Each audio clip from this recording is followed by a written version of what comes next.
We are going to be in Daniel, the 3rd chapter, although there's just a wee little piece of Daniel 2 that we didn't finish last week, and so very quickly we're going to wrap that up. What was Daniel 2 about?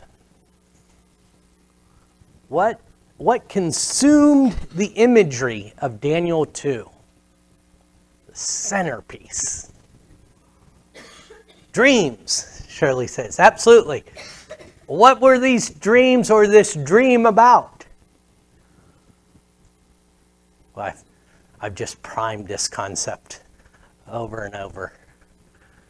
What was this dream about? What kind of imagery are we thinking of? It's about Nebuchadnezzar and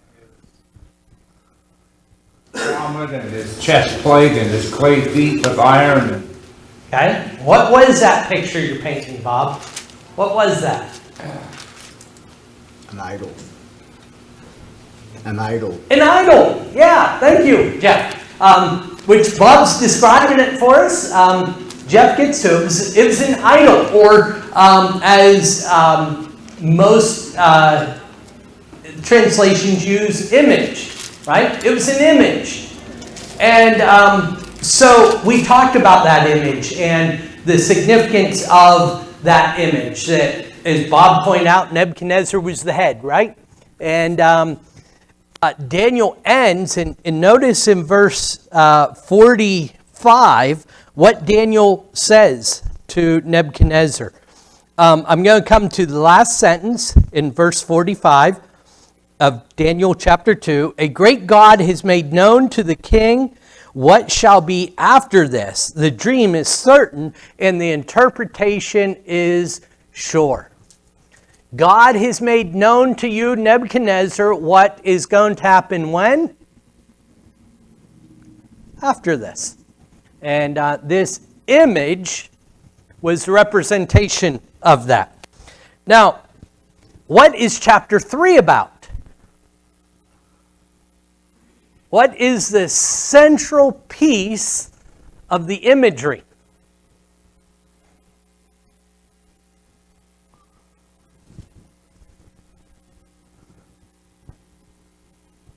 What is it? It's found in the ESV, just the 5th word into the first verse. Shirley? It was an image. Are we starting to see a pattern here? Right? It's an image. And so we'll talk about that image in just a few moments. Before we see Daniel's promotion and then get into the image of chapter 3, are there any questions or comments on chapter 2 or anywhere we've been so far? No? Well, then let's look at starting at verse 46 of chapter 2.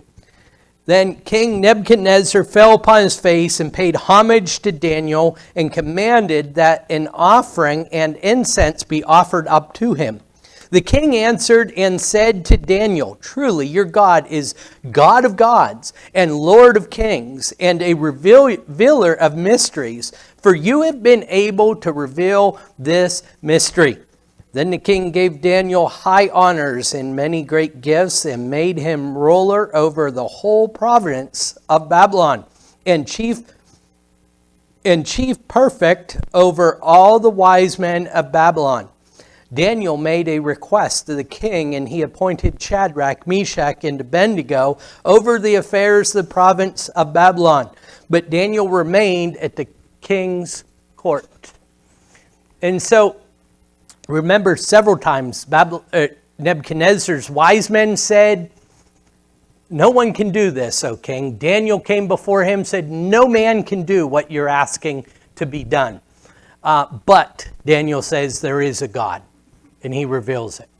Now, verse 46 would look as though it was something great, and it is something good. What does Nebuchadnezzar say about God Almighty? I said verse 46, it starts there, but actually verse 47 is the statement that's made about. Yes, thank you. The God of all gods and the Lord of all kings, or Lord of lords. Now, that's a great recognition, isn't it? But there's going to be several times throughout the rest of this book where Nebuchadnezzar or another individual makes a statement that means something to us. And God is using them to make a statement, but doesn't necessarily mean the same thing to them. When we say God of gods, Lord of lords, or Lord of kings, what do we mean? There's only one. Yeah, he is the God. Is that what Nebuchadnezzar meant? No. No, it's not. Remember, he has in Babylon some 4,000 gods, right? And what he's saying, wow, in this particular instance, your God is greater than all of them. He's greater than these other gods. Is it a start? Yes. Is Nebuchadnezzar there as a believer, as a follower of the one true God? No. No. And to me, I think there's an important message here that speaks to the journey we're all on. And I very much have come to envision our spirituality as journeys. We've got to be patient with people. We've got to help people through their spiritual journeys. And we need help, right? And we haven't arrived, right? At our final destination. That would suggest that we were like Christ. And Paul himself said, not as though I've obtained. And so Nebuchadnezzar is making some initial steps here. But for him to go the whole way, he'd have to let go of a lot that he still has a hold of. And I think there's a message for us there too about what we cling a hold of. And that's maybe going to hit a little too hard into chapter 3 of what we cling a hold of. So with that then, Daniel is made the head of the wise men. Is that a good position? Oh, I don't know. They were all about to die just a few moments ago, right? But as good as it can get in this kind of kingdom where the king wakes up on the wrong side of the bed and people have to die, right? At least it's as good as it gets. And so Daniel makes a request that Shadrach, Meshach, and Abednego be promoted as well. And so they're over affairs of Babylon. But notice here, and this is easy to miss, but it's important for chapter 3 because Daniel is absent from chapter 3. And I think the answer for that is given at the end of chapter 2. Daniel is before the king or in the king's court. Shadrach, Meshach, and Abednego have been promoted outside the court within the government to rise up. Right? Questions or comments? All right. If you would, raise your hands. If you grew up learning, sorry about the volume. If you grew up learning about Shadrach, Meshach, and Abednego. Okay. Almost every hand is raised. And you learned that as a child, most of you, right? Yeah, in Bible class.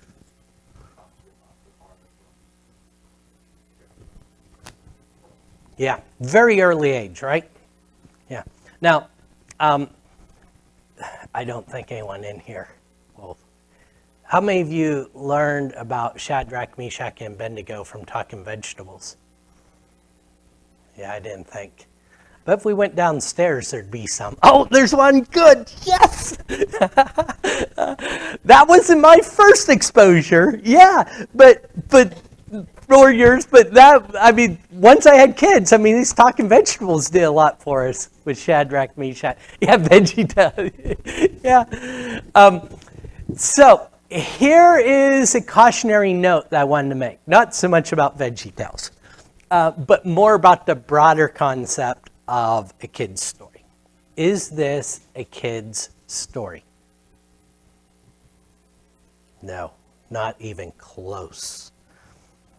And when I studied this time around, this conclusion came to me.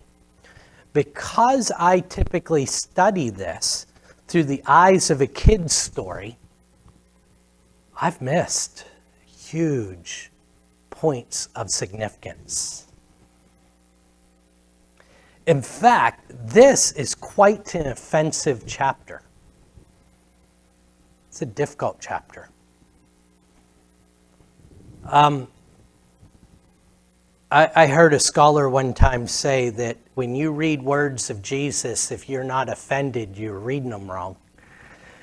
And at first I kind of repelled from that idea, and then I think I've started to understand what kind of offensiveness he's talking about. Jesus' words are deep, impactful words into our lives that I've got to realize, wait, I don't measure up against. And they're offensive in that way. This third chapter, I think, is offensive. It's difficult to hold onto.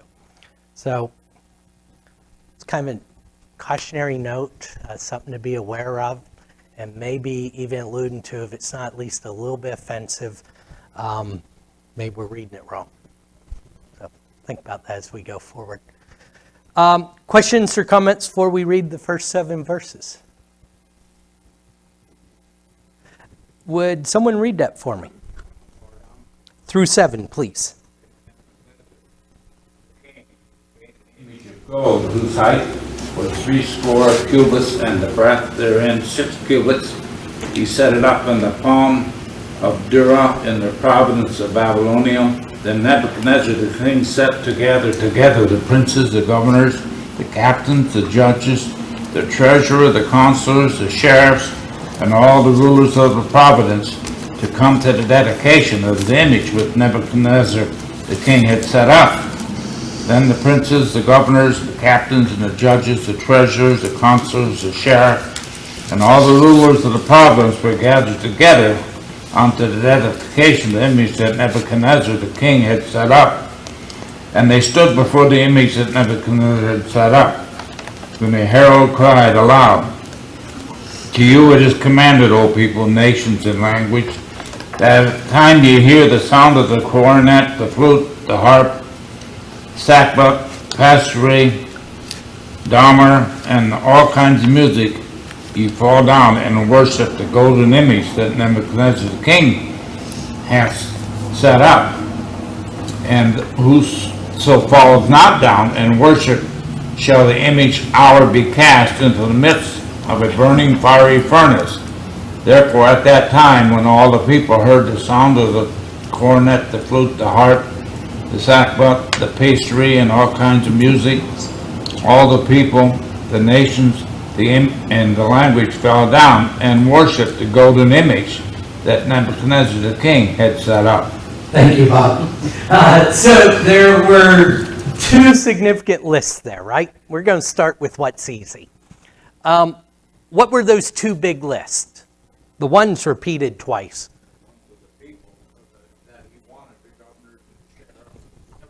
Yep, so one list was about the people. What's the other list? Yes, the instruments or the music, right? Those are 2 lists. And they're quite extensive lists, aren't they? And what they're saying is that it's all inclusive. So we've set this image up, which we're going to get to the image in a moment, and we are going to worship it. Who's going to be there? Everyone who's important. All the government officials. And I think it's very important that it's government officials that we're lining up to be here. And so all of them. There's quite a list there. And the point is emphasizing everyone who's anyone was there, right? Questions or comments on the people?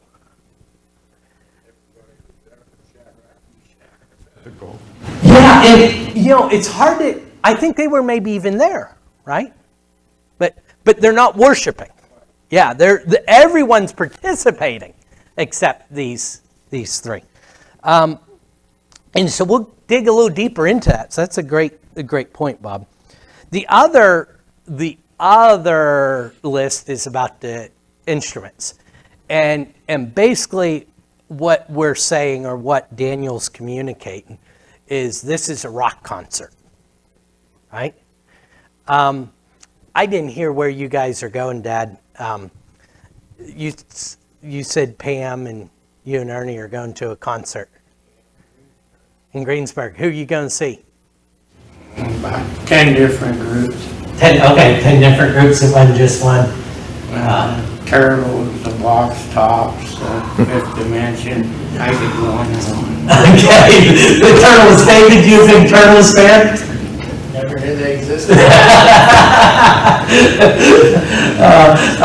The Bee Gees, yes, but not the Turtles. We need to come back a few more years, right? So why a concert? I mean, can't you, they are on YouTube, right? And on the radio? I know, going that far back.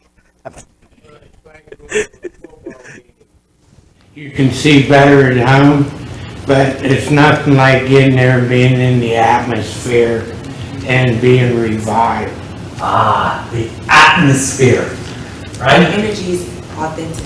Oh, that's a great terminology. The energy is authentic.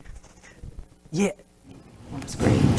Yeah, you can't feel that through the screen, not near as much, right? Right. Yeah, the energy that consumes you, and boy, I can just picture Dad and Pam bobbing their heads, or yeah. 70-year-old people who act like they're 30. There's going to be a lot of hips and stuff blown up. A lot of orthopedic appointments the day after, huh? Yeah. So, and some of this is humorous, and we're making it humorous, but this is significant because that's what the picture is. The atmosphere is rocking, right? That everyone, not just everyone, all the most important people are there and they're participating in this. And the reason I bring that up is it is significant. It is amazing that these three men stand up here. Everything, the current that we referred to the last couple of chapters, the current is strong against them.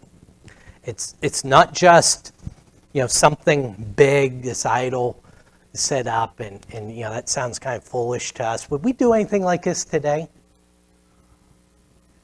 There's some heads yes. More yeses than I anticipated. We'll talk about that in just a moment. But everything is pushing towards this direction, right? And that's what we're getting at with all that music. Questions or comments on rock concerts or the Turtles or the music Daniel 3 talks about? All right, now the not so easy aspect of this is the image. Nebuchadnezzar makes it, right? It is imposing in sight. It's 10 feet. How many of you cubics you were trying to picture how wide and how high it was? It's 10 feet wide and 90 foot tall. Covered or made of, it's an image of gold, so I'm not going to get tied up in whether it's overlaid or actually constructed of gold. But remember, Nebuchadnezzar was the head of what? Gold. The amount of gold that they had in this empire is just almost unimaginable. So it's made of gold. That's impressive, right? Now the difficult part. What does it symbolize? It's an image. What's an image of?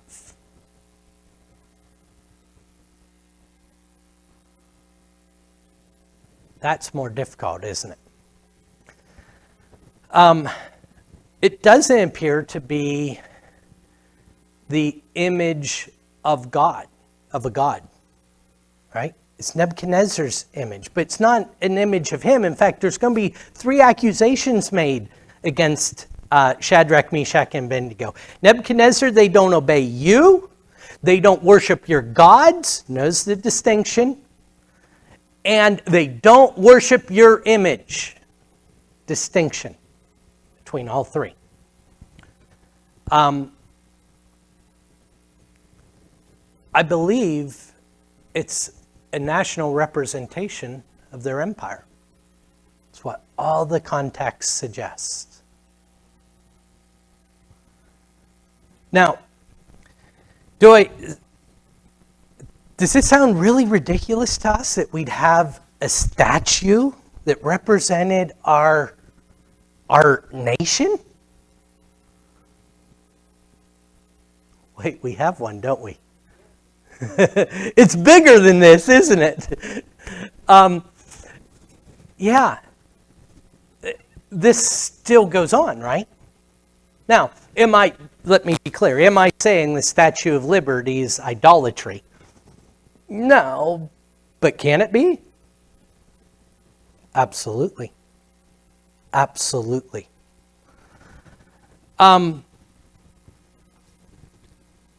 It seems to me, especially in the context of chapter 2, that that's exactly what the image is about. It's about national pride.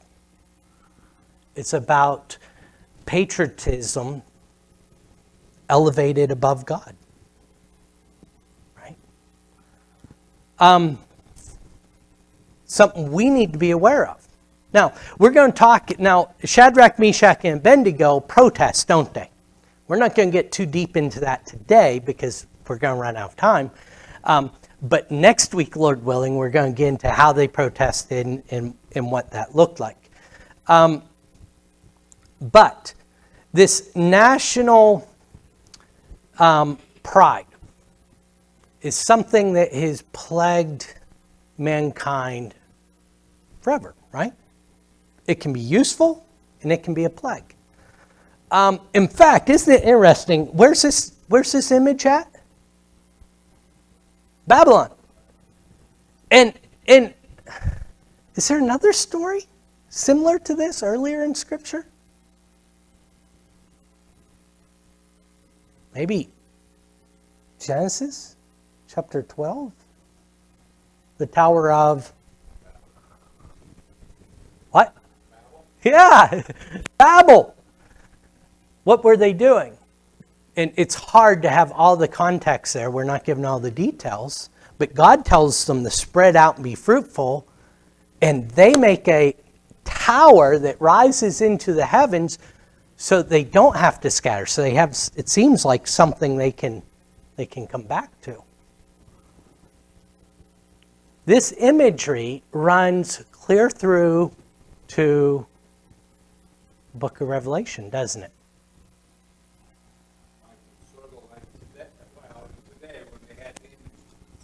And Saddam, them big images for the people. What happened to those images? They was tore right down and busted up.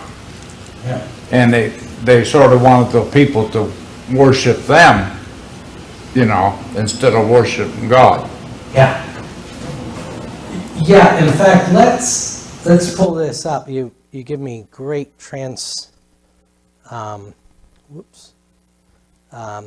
give me great transition there.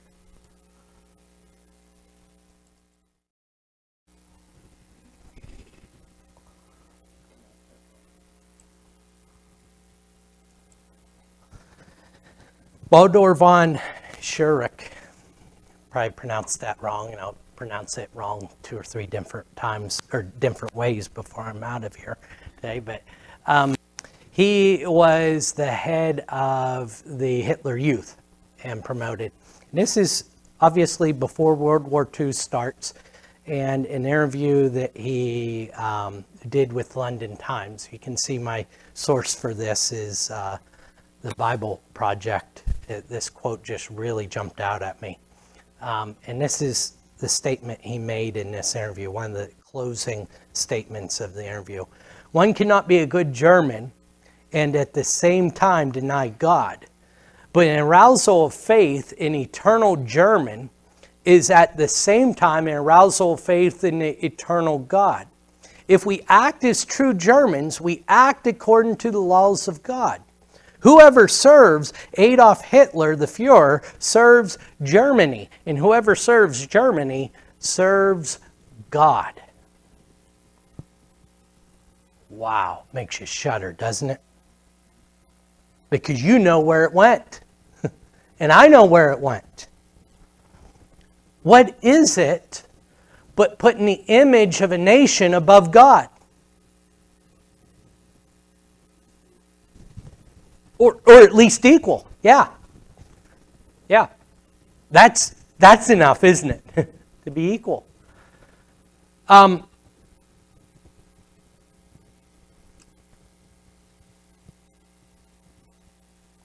No one in here young enough for this not to apply. There's a lot of talk about going back to the good old days, right? You all have just lived through the bloodiest century in human history. You and I alike. You catch that? There was more murdering and human death in the 1900s than any other century in human history. And what was the cause of the vast majority of it?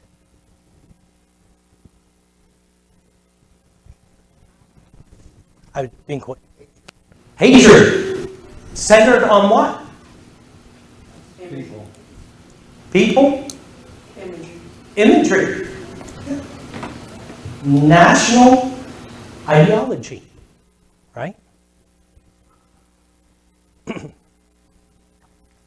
Now, our nation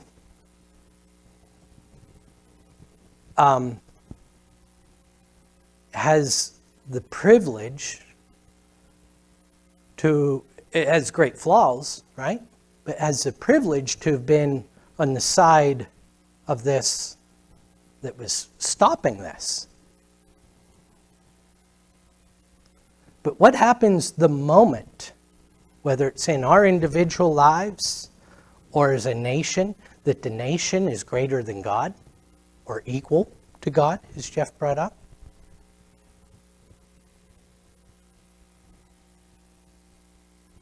Same thing. Same thing. That's why this chapter is offensive.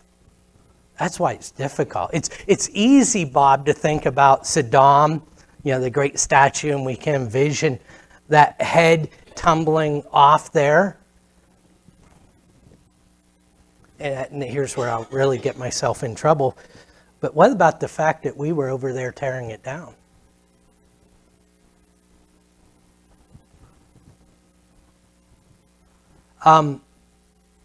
The bloodiest century in human history. That's tough. It's tough. Point is, and this is why Daniel 3 is so important. It paints a picture that New Testament writers use throughout.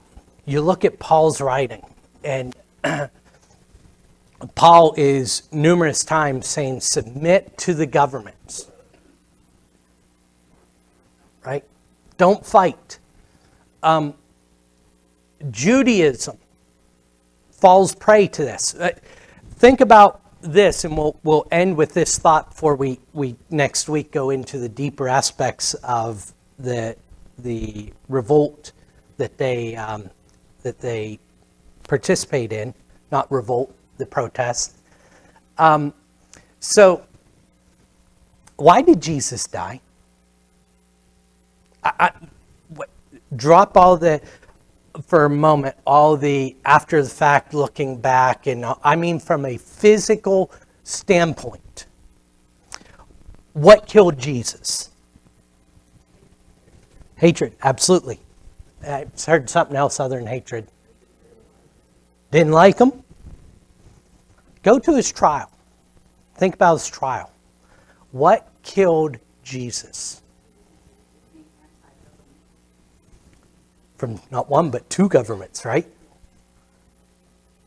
National pride killed Jesus. From both the Jews and the Romans. That was the accusation against Jesus that got him crucified, is he's an insurrectionist. He claims to be king. And Rome killed him for it. And the Jews' arguments against him were right down the same vein. Now, here's the message, though, that Jesus gives. And this is why I think Paul says submit to government. They're ordained by God while they're killing them. Jesus says, I'm going to conquer the whole world. Chapter 2, that's what it's about. Man, that imagery is so cool, isn't it? This rock comes flying out of heaven, bashes all this apart, and then grows into a mountain and is unshakable. That's so awesome.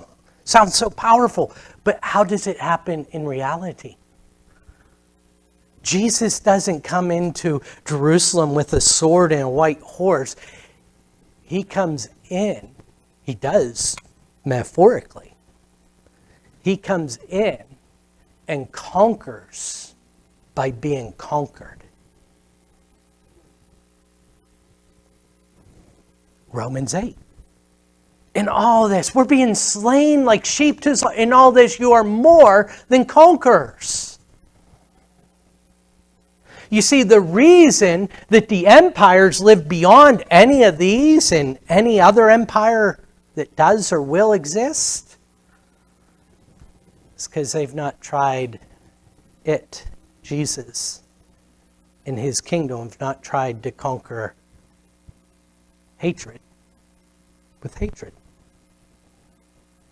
He's conquered with love.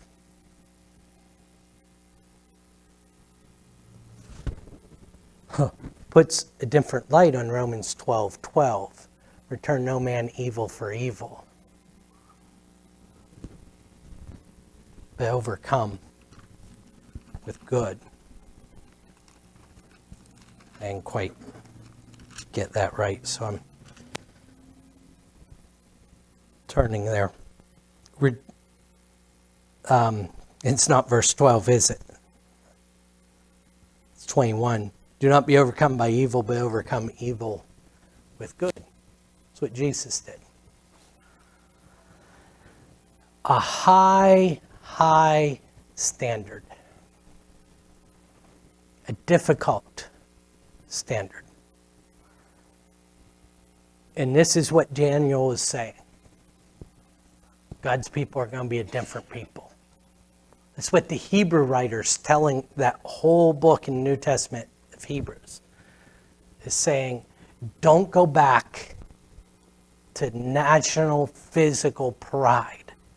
Latch a hold of instead Jesus Christ. Our country could use a spiritual revival, no doubt. But that happens by us having spiritual revivals ourselves. It's not going to happen with law. It's going to happen with love. It's not going to happen by force. It's going to happen by influence. I think those are the applicable messages of Daniel 3. Questions before we close? Thank you.